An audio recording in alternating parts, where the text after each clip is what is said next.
আসসালামু আলাইকুম।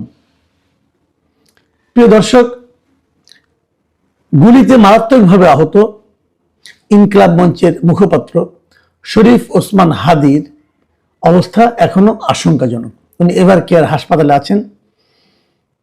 ওনার অবস্থার আর বেশি অবনতি হয়নি, কিন্তু উন্নতিও খুব একটা হয়নি। উনি নিবিড় পর্যবেক্ষণে আছেন। ডাক্তাররা বলেছেন 72 ঘন্টা যাওয়ার আগে তেমন কিছু বলা যাবে না। আমরা ওনার সুস্বাস্থ্য কামনা করছি এবং আমরা চাচ্ছি যে উনি ওনার মতো করেই আগে যেমনটি ছিলেন সেভাবেই সুস্থ হয়ে আমাদের কাছে, আমাদের মধ্যে ফিরে আসুন। এর মধ্যে সরকারের দিক থেকে আমরা দেখেছি এবং বিভিন্ন ক্ষেত্র থেকে দেখেছি যে হাদির কে গুলি করলো, কেন গুলি করলো, এগুলো নিয়ে নানা ধরনের আলোচনা হচ্ছে। সেই আলোচনাগুলোতে আমরা একটু অংশ নিতে চাই। যেমন ধরা যাক, গুলিটা কে করলো।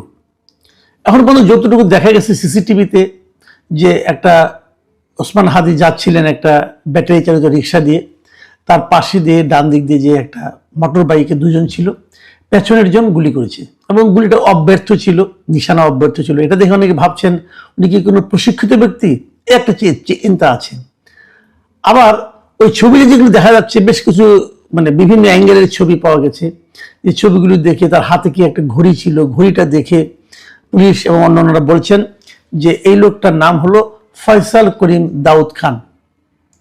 এই লোকটা একসময় ছাত্রলীগের রাজনীতির সঙ্গে ছিল এবং গত জুলাই, এই বছর আগের বছর 24শে জুলাইয়ে ছাত্রলীগের বিভিন্ন মিছিলে তাকে দেখা গেছে। একটা ছবি আমি দেখলাম যে একজন লোক বাইক চালাচ্ছে, তার পেছনে সে বসে আছে। পেছনে বসে দেখতে সে পছন্দ করে বোধহয়, আমি জানি না ঠিক। পেছনে বসে আছে এবং বসার ভঙ্গি, চেহারা, এবং এটার মধ্যে অবশ্য হাজির এখানে বসে তার মাথায় হেলমেট ছিল। তো মোটামুটি একটা ধারণা পাওয়া গেছে এই লোককে। এবং ছাত্রলীগের উনি সেন্ট্রাল কমিটিতেও ছিলেন। এখন একে ধরার জন্য পুলিশ সন্দেহে খুঁজছে এবং তাদের মতো করে তারা ব্যবস্থা করছে। এর মধ্যে সরকার 50 লাখ টাকা পুরস্কারও ঘোষণা করেছে তাকে ধরিয়ে দেওয়ার জন্য। আমি নিজে আশাবাদী এই কারণে আমার কাছে মনে হয়েছে পুলিশ তাকে খুব দ্রুতই ধরে ফেলবে।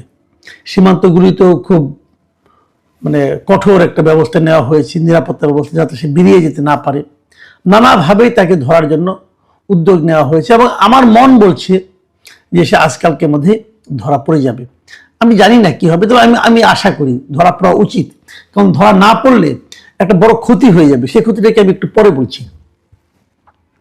এখন প্রশ্ন হলো, এই ফয়সাল করিম দাউদ খান লোকটা কে? আগেই বলেছি, সেই ছাত্রলীগের রাজনীতির সঙ্গে ছিল, বিগত সরকারের সঙ্গে সে পাওয়ারফুল লোক ছিল। বিগত সরকারের অনেকগুলো বিভিন্ন রকম বাণিজ্যিক কর্মকাণ্ড ঠিকাদার হিসেবে সে কাজ করেছে, টাকা পয়সাও ছিল। কিন্তু ইন্টারেস্টিং বিষয় হলো, একটু অবাক করা বিষয় হলো যে শরীফ ওসমান হাদির সঙ্গেও তাকে দেখা গেছে। শরীফ ওসমান হাদির যে ইনকিলাব মঞ্চের যে অফিস আছে, সেই অফিসে তার যাওয়া আসা ছিল। তার পাশে বসে তার সঙ্গে কথা বলতে পারে, তার খুব ঘনিষ্ঠভাবে তার পাশে একবার বসে থাকতেও দেখা গেছে। এবং তার যে নির্বাচনী যে টিম ছিল, প্রচারণা টিম হাদির, সেই টিমের সঙ্গেও সে জড়িত ছিল।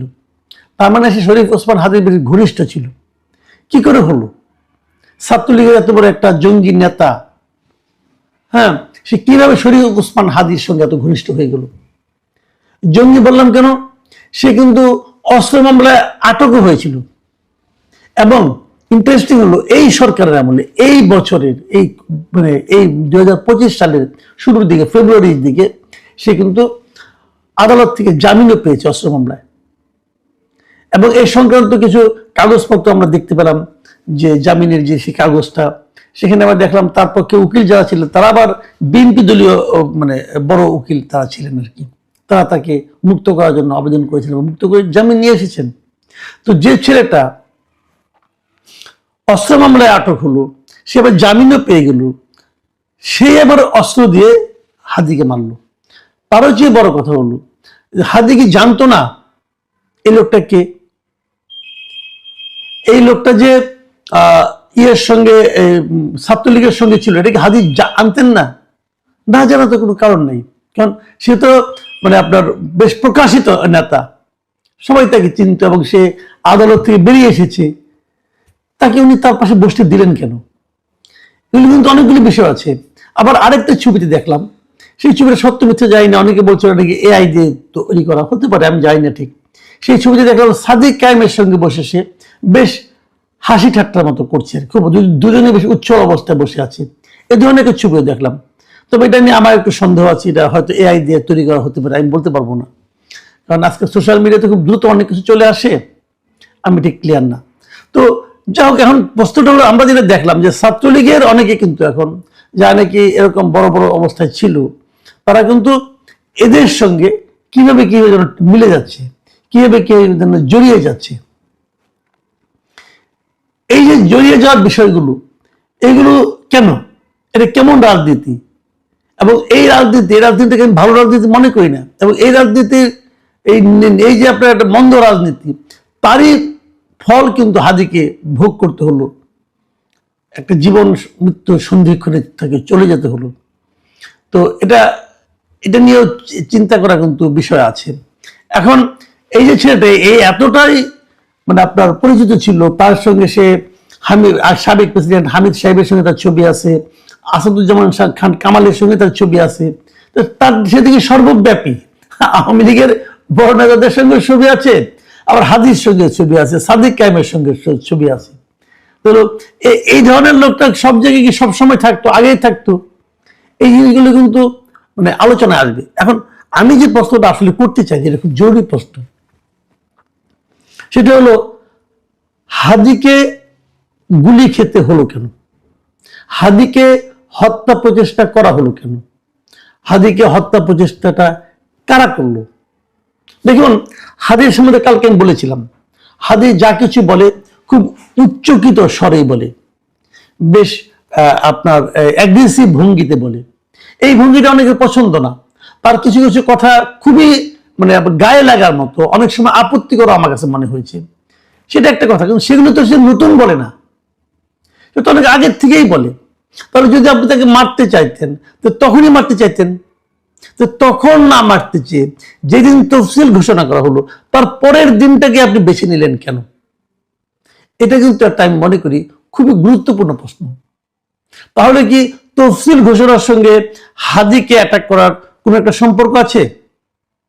দেখুন, আরেকটা কথা বলি, আমি একটা ভিডিও দেখেছি, নিশ্চয়ই আপনিও দেখেছেন, সোশ্যাল মিডিয়াতে এগুলো দেখাই যায়, যে হাদি যখন প্রথম গুলিটা খেলেন আর কি, গুলি খাওয়ার পর তাকে যখন নিয়ে যাওয়া হচ্ছিল রিক্সায় করে দ্রুত বেগে, তখন কেউ একজন এটাকে আবার লাইভ করছিল ফেসবুকে। দেখুন, ওই সময়ে তার সঙ্গে যারা ছিল তারা তো কেউ প্রফেশনাল লোক না, এত রক্ত পড়ছে, মাথা একদিক দিয়ে হাত দিয়ে দেখে মাথাটাকে ঢেকে রেখেছে, যেখানে গুলিটা লেগেছে ঢেকে রেখেছে। এই অবস্থায় কেউ কি লাইভ করার কথা ভাবতে পারে?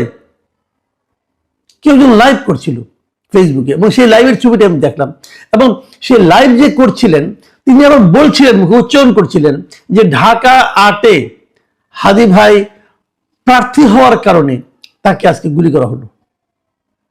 দেখুন, হাদির জীবন মৃত্যু নিয়ে কিন্তু আলোচনা হচ্ছে, সেই সময় লাইভ করে এই রাজনীতির কথাটা এবং এটাকে কারণ হিসেবে উল্লেখ করাটা, এটা কি আপনাদের কাছে একটু মতলবী মনে হচ্ছে না? তার মানে ঘটনা যেভাবে ঘটুক না কোনো, ঘটনার দৃষ্টিটা কিন্তু ওই নির্বাচনের দিকে, ঢাকা 8-এর দিকে, ঢাকা 8-এ যে তাকে প্রতিদ্বন্দ্বী মনে করে তার দিকে কিন্তু একটু দেখানোর চেষ্টা করা হচ্ছে।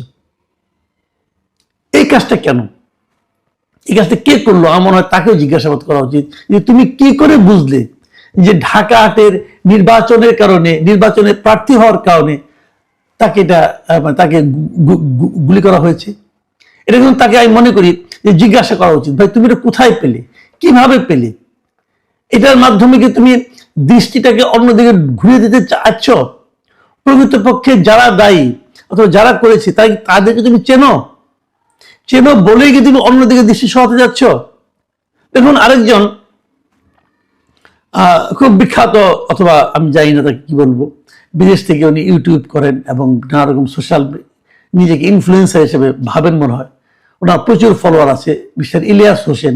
উনি আবার সঙ্গে সঙ্গে দেখলাম একটা আপনার পোস্ট দিয়েছে, সেখানে পোস্ট দিয়ে লিখেছেন চান্দা আব্বাসকে হাদির মামলার 1 নম্বর আসামি করা হোক। অর্থটা কি? মানে মির্জা আব্বাসকে উনি বলছেন চান্দা আব্বাস, বুঝাই যাচ্ছে, এটা বুঝতে কোনো কষ্ট হচ্ছে না। কিন্তু তো মির্জা আব্বাসকে 1 নম্বর আসামি করতে হবে কেন? তার মানে কি এই হাদির কে যে আঘাত করা হয়েছে, হাদি যে গুলিবিদ্ধ হয়েছে, এই জিনিসটাকে এই লোকগুলো কি তাদের ব্যক্তিগত স্বার্থে ব্যবহার করছে? মির্জা আব্বাসের সঙ্গে তার বিরোধ আছে, অতএব চান্দা আব্বাস লাগাই দিল। আবার দেখলাম পিনাকি ভট্টাচার্য সাহেব, উনি আবার করলেন কি, উনি একটা পোস্ট দিলেন, সেই পোস্টের শুরুতেই উনি কয়েকজন নাম উল্লেখ করেন, আনিস আলমগীর, তারপরে আব্দুল নূর তুষার, ওখানে আমার নাম আছে, কথা কামাল দিয়ে বলছে যে আমাদের কেমনই নাকি হাদিকে, মানে যার যার ব্যাপারে অ্যালার্জি আছে তাকে এটার মধ্যে ঢুকে দেওয়া হচ্ছে। এই যে মতলবগুলো, এই যে মতলববাজ লোকগুলো, এদের ব্যাপারে কিন্তু আপনাদেরকে সতর্ক হতে হবে। কোথায় হাদির আহত হওয়া, তার সঙ্গে সেই ফেসবুকে লাইভে ঢাকা ৮-এর নির্বাচনে অংশ নিতে চাওয়ার জন্য তাকে মারা হতে পারে এটা বলা, আবার চান্দা আব্বাস নাম দিয়ে ইলিয়াস হোসেনের আপনার পোস্ট, পিনাকি ভট্টাচার্যের আরেকটা পোস্ট, তো এই যে এগুলি করা হচ্ছে, যে এগুলো কেন? মানে এদের কাছে কি হাদির জীবনটা গুরুত্বপূর্ণ না, বরং হাদির জীবন মরণের যে সংকটটা, এটাকে কেন্দ্র করে নিজের ধান্দাটাকে অর্জন করে বড় জরুরি হয়ে গেল। আমি মনে করি, আমি আশাও করি সরকার খুব দ্রুতই এই যে গুলি ছুঁড়েছে যে সন্ত্রাসী, তাকে ধরতে পারবে, এবং তাকে না ধরলে কিন্তু এ ধরনের গুজবের ডালপালা আরো ছড়াতে থাকবে। আমার বিশ্বাস তাকে ধরা হবে, ধরতে পারবে আইন শৃঙ্খলা বাহিনী, এবং ধরলেই হয়তো অনেকগুলো অজানা তথ্য এখান থেকে বেরিয়ে আসবে যে আসলে কারা। আমি কেবল একটা কথা বলে শেষ করব, অপরাধ বিজ্ঞানে না একটা কথা আছে, যখন কোনো অপরাধ ঘটে কোনো জায়গায়, সেটা হত্যা হোক অথবা অন্য কিছু হোক, বড় কোনো অপরাধ ঘটে, অপরাধ বিজ্ঞানীরা প্রথমে তাকান যে এই ঘটনায় বেনিফিশিয়ারি কে, যে বেনিফিশিয়ারি তার দিকে সন্দেহ দৃষ্টিটা প্রথমে যায়। হাদি মারা গেলে অথবা হাদি এরকম ভাবে মারাত্মকভাবে আহত হলে কার লাভ? নজরটা কে কোন দিকে ঘোরাতে যাচ্ছে, এগুলো মাথায় নিয়ে তদন্ত চলবে আমি জানি।